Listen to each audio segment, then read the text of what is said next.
Good morning all of you. आज हम third class में पढ़ेंगे कहानी लेखन। ठीक है, कहानी लेखन। कहानी लिखना भी एक कला होता है। ठीक है बच्चों, आपको कहानियाँ सुनना बहुत अच्छा लगता होगा। आपने बचपन में या अभी भी कहानियाँ सुन रहे होंगे। दादी दादाजी सब कहानियाँ कहते होंगे। ठीक है, इन कहानियों में देखो बच्चों की कहानियाँ होती होगी, परियों की कहानियाँ होती होगी, राजा रानी की कहानियाँ। ठीक है, ये सुनते हैं हम। कोए की, लोमड़ी की, खरगोश की, कछुए की, ठीक है, शेर की, चूहे की। इसमें तरह तरह की कहानियाँ खूब मज़े से सुनते हैं। ठीक है, सुनते हो ना आप भी। हमें कहानियाँ सुनना और कहना दोनों अच्छा लगता है।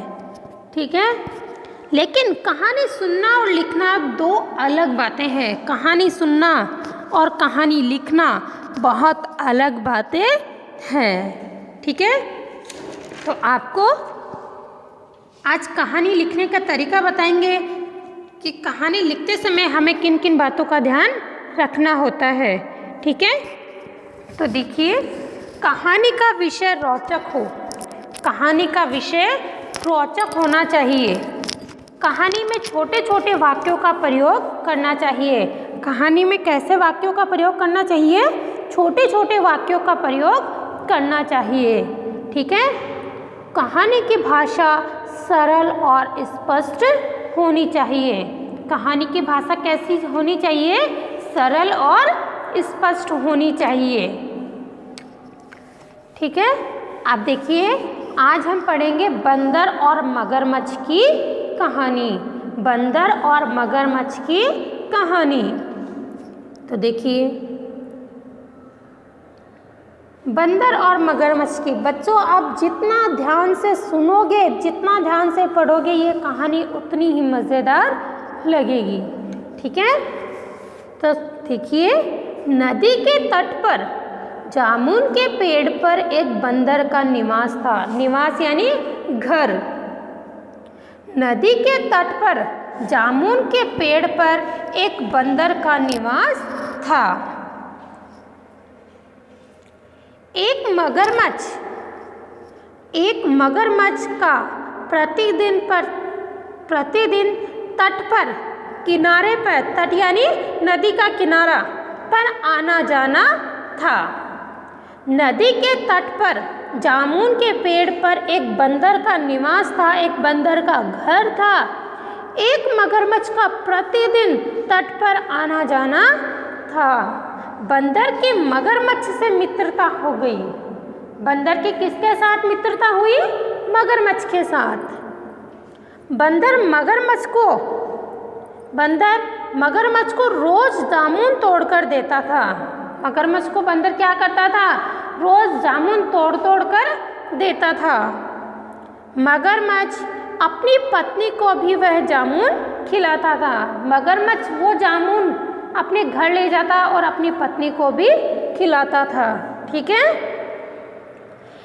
एक दिन बंदर मगरमच्छ के घर गया। एक दिन बंदर कहाँ गया? मगरमच्छ के घर गया। बंदर को देखकर मगरमच्छ की पत्नी बहुत खुश हुई। बंदर को देखकर मगरमच्छ की पत्नी क्या हुई? बहुत खुश हुई। ठीक है, तो बंदर को देखकर मगरमच्छ की पत्नी बहुत खुश हुई। मगरमच्छ की पत्नी बंदर से बोली। अब मगरमच्छ की पत्नी देखिए बंदर से क्या बोलती है? बंदर से बोलती है कि तुम तो पूरा दिन पेड़ पर रहकर जामुन खाते हो। मगरमच्छ की पत्नी बंदर को कहती है कि तुम तो पूरे दिन जामुन के पेड़ पर बैठकर जामुन खाते हो, तो तुम्हारा कलेजा, हृदय खाने में स्वादिष्ट होगा। तो तुम्हारा हृदय, तुम्हारा दिल खाने में भी स्वादिष्ट होगा, जामुन के जैसे ही स्वादिष्ट होगा। मैं तुम्हारा कलेजा खाना चाहती हूँ।